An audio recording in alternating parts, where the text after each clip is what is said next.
যখন দেখবেন মসজিদের মধ্যে হট্টগোল হচ্ছে, দিনের মাহফিলগুলোর মধ্যে হট্টগোল হচ্ছে, বুঝে নেবেন কিয়ামত কাছাকাছি।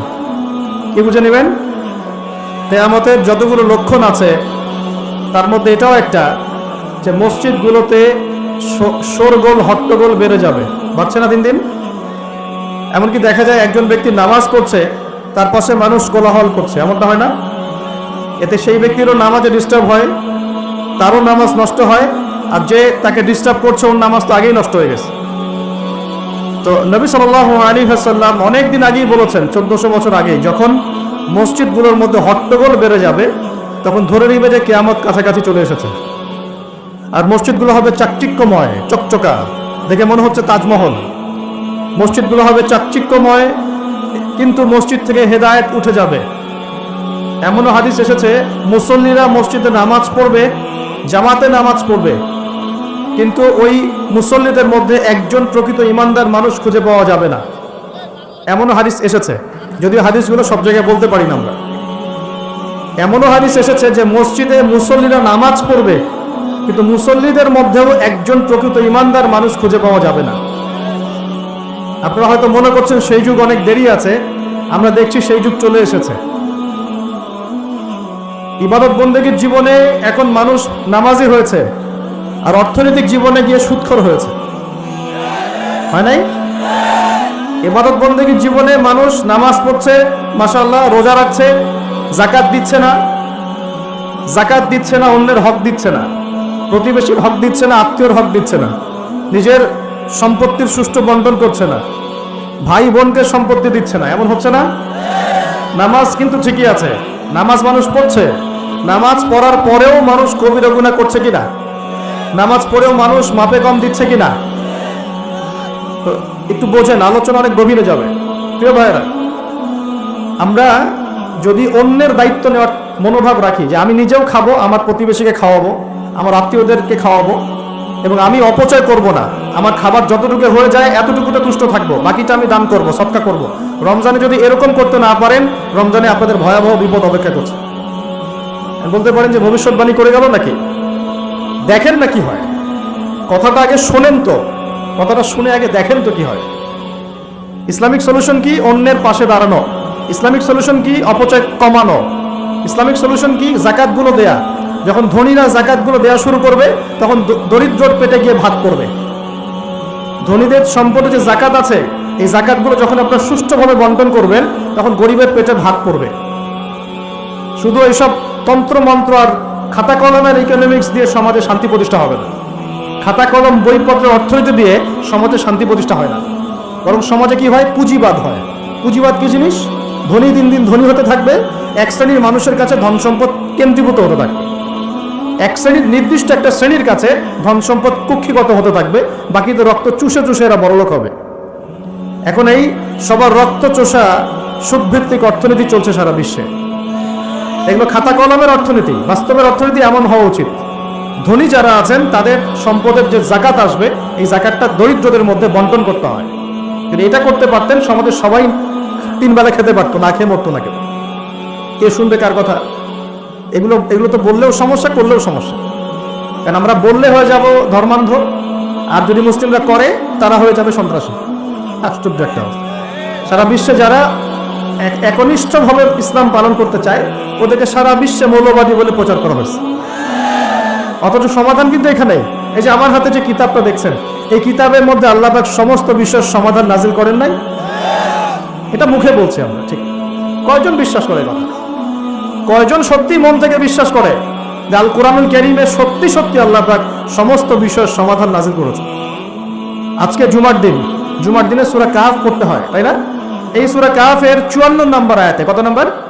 54 নম্বর আয়াতে আল্লাহ পাক বলছেন, ওয়ালাকাদ সাররাফনা ফি হাযাল কুরআন লিন-নাস মিন কুল্লি মাসাল। আল্লাহ বলেছেন, দেখে নিন, আল্লাহ বলছেন নিঃসন্দেহে, নিঃসংকোচে, অবশ্যই আমি এই কোরআনের মধ্যে শুধু মুসলিমদের জন্য নয়, পুরো মানব জাতির জন্য সমস্ত বিষয় ব্যাখ্যা করেছি। আল্লাহ পাক বলেছেন শুধু মুসলিমদের জন্য, পুরো মানব জাতির জন্য যত বিষয় প্রয়োজন আমি আল্লাহ এই কোরআনের মধ্যে ব্যাখ্যা করেছি। কে বলেছেন? আল্লাহ কি মিথ্যা কথা বলেন? তার রাসূল কি মিথ্যা কথা বলেন? তাহলে আমাদের মানতে সমস্যা কোথায়? মানতে কি সমস্যা? এই যে বললাম যদি আমরা ইকোনমিক সেকশনে সমৃদ্ধি চাই, একটা স্টেবিলিটি চাই, অবশ্যই জাকাত ইম্পোজ করতে হবে। জাকাত ছাড়া অর্থনৈতিক সাম্য আসবে না। মনে করেন বাংলাদেশে মনে করেন যে 1 কোটি মানুষের উপরে জাকাত ফরজ, কথার কথা বলছে, কথার কথা। এই 16 কোটি 20 কোটি মানুষের মধ্যে মনে করেন 1 কোটি মানুষের উপর জাকাত ফরজ হয়েছে। আছেন এমন মানুষ? জাকাত মানে কি? কত পার্সেন্ট দিতে হবে সম্পদের? 2.5%। 100 টাকায় 2.5 টাকা, এই তো। আচ্ছা, এখন 1 কোটি টাকায় এই টাকাটা কি ছোট না বড়? আর এটা একজনের হিসাব করলাম, যদি এরকম আমি 1 লাখ মানুষের হিসাব করি কত টাকা আসবে? এই টাকা দিয়ে আপনি কি করতে পারবেন? নিঃসন্দেহে আপনি দরিদ্র মানুষের সেবা এটা কাজে লাগাতে পারবেন। জাকাতের যে 8টা খাত আছে না? কটা খাত? 8টা খাতে সুষ্ঠু বন্টন করলে দেখবেন সমাজে একটা গরিব মানুষও থাকবে না ইনশাআল্লাহ, সবাই খেয়ে পড়ে বাঁচবে ইনশাআল্লাহ। এই কাজটা করবে কি? কেউ উদ্যোগ নেবে? আচ্ছা, এই জাকাত কি শুধু 1 বছরই আসবে না প্রতি বছর আসবে? এই জিনিসগুলো বুঝতে হয়। ইসলাম শুধু আমরা এই গতানুগতিক মুখস্থ করে পড়লেই হবে না, কোরআন সুন্নাহকে বাস্তবে প্রয়োগ করতে হবে।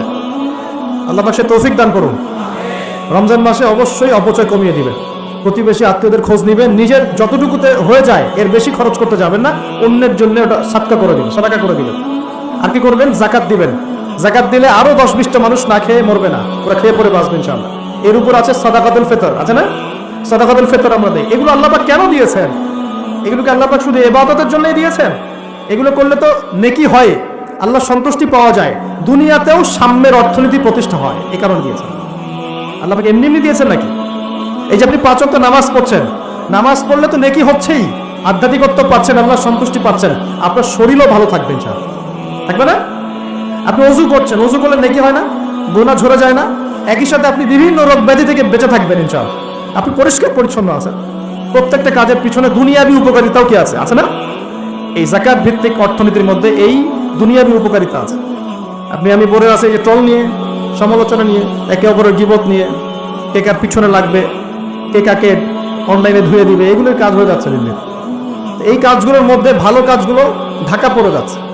ভালো কাজ যে হচ্ছে না তা নয়, কিন্তু ভালো কাজগুলো এই কাজগুলোর মধ্য দিয়ে ঢাকা পড়ে যাচ্ছে, এটা আপনারা বুঝতে পারছেন না। এই চলছে। তা আমাদের এই মানসিকতা পরিবর্তন করার দরকার নাই? কোরআন সুন্নাহ কি খালি এখানে থাকবে, আমরা তেলাওয়াত করব এই জন্যই, নাকি বাস্তবে প্রয়োগ করতে হবে?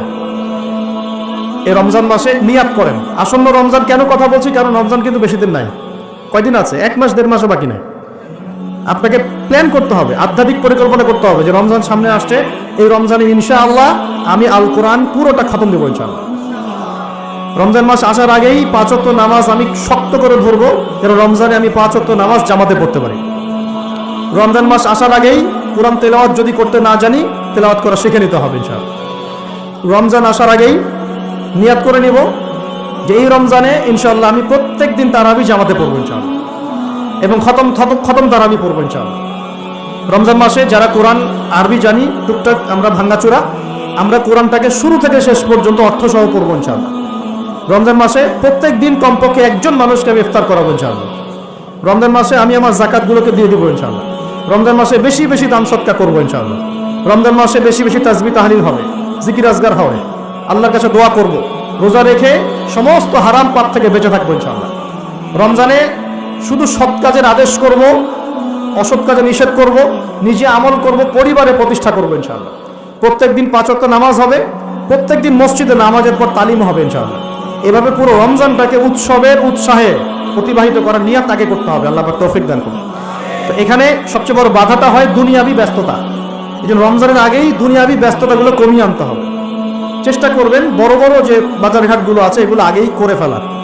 আর আমি তো বলেই দিলাম যে দাম কিন্তু ওই সময় বাইরে যাবে, যদি এখন সামর্থ্য থাকে করে ফেলেন, সামর্থ্য থাকলে করে ফেলেন। আর যাদের সামর্থ্য কম তাদের জন্য কি হবে, পুরো দেশব্যাপী সামাজিকভাবে, যেমন এটা একটা সংগঠন আপনাদের না, এই এরকম সংগঠন যেগুলো আছে নন প্রফিটেবল এবং non political organisation, both political and non political, সমস্ত অ্যাসোসিয়েশনগুলোর উদ্যোগে বা ফাউন্ডেশন অ্যাসোসিয়েশন যেগুলো আমরা করি ছোটোখাটো, এগুলোর উদ্যোগে ইফতার বিতরণ প্রজেক্ট করতে হবে। পারা যাবে ইনশাল্লাহ। যে যাদের সামর্থ্য আছে সামর্থ্য মানের টাকা পয়সাগুলো কালেক্ট করে যারা দুস্থ দরিদ্র অসহায় মানুষ তাদের বাসায় বাসায় 1 মাসের বাজার পৌঁছে দিতে হবে ইনশাআল্লাহ। পারা যাবেন ইনশাল্লাহ। এই কাজগুলোর মধ্য দিয়ে দেখবেন আল্লাহর রহমত বরকত নেমে আসছে ইনশাআল্লাহ। এই যে বললাম 5 কোটি মানুষ কিন্তু কম নয়, ওদেরকে খাওয়াতে হবে, তো খাওয়াতে হবে না? তাহলে এই আমাদের খাবারটাকে বন্টন করে ভাগ করে নিতে হবে। নিজের খাবারটা সবার সাথে কি করতে হবে? ভাগ করে নিতে হবে। এটা কি ইসলামের সৌন্দর্য না? এটা আল্লাহর হুকুম না? নবীর সুন্নত নয় কি? আল্লাহ নবীর বাসায় যদি কেউ আসতেন খাবারের জন্য, তার বাসায় যদি দুটা খেজুর থাকতো, সে একটা খেজুর তিনি দিয়ে দিতেন, দুটা খেজুর দিয়ে দিতেন, দিতেন না? একদিন এক ভদ্রলোক, সাহাবী বলতে পারি আমরা তাকে, তিনি এসেছেন, এসে খাবার চেয়েছেন। নবী সাল্লাল্লাহু আলাইহি ওয়াসাল্লাম তার সমস্ত স্ত্রীদের ঘর খুঁজে একটা খেজুর পান নাই। চিন্তা করতে পেরেছেন? তারপর তিনি বলেছেন, তোমাদের কার কাছে কি আছে নিয়ে আসো। এরপর নবী সাল্লাল্লাহু আলাইহি ওয়াসাল্লামের সাহাবীরা যার ঘরে যা ছিল অল্প অল্প করে নিয়ে আসা শুরু করলো। দেখা গেল যে মসজিদ নববীর বারান্দায় খাবারের স্তূপ হয়ে গেল একটা। মাশাআল্লাহ। এই যে একের বিপদে সবাই এগিয়ে আসা, এটা ইসলামের সুন্নাত, এটাই নবীর সুন্নাত। রমজান মাসে এই জিনিসটা চর্চা করতে হবে, আল্লাহ পাক তৌফিক দান করুন। আর রোজা রেখে ভুলেও গীবত, তহমত, সমালোচনা করতে যাবেন না। রোজা রেখে কথাই বেশি বলবেন না, খালি জিকির হবে, তেলাওয়াত হবে, আল্লাহর কাছে দোয়া হবে, ইস্তেগফার হবে, কথা কম।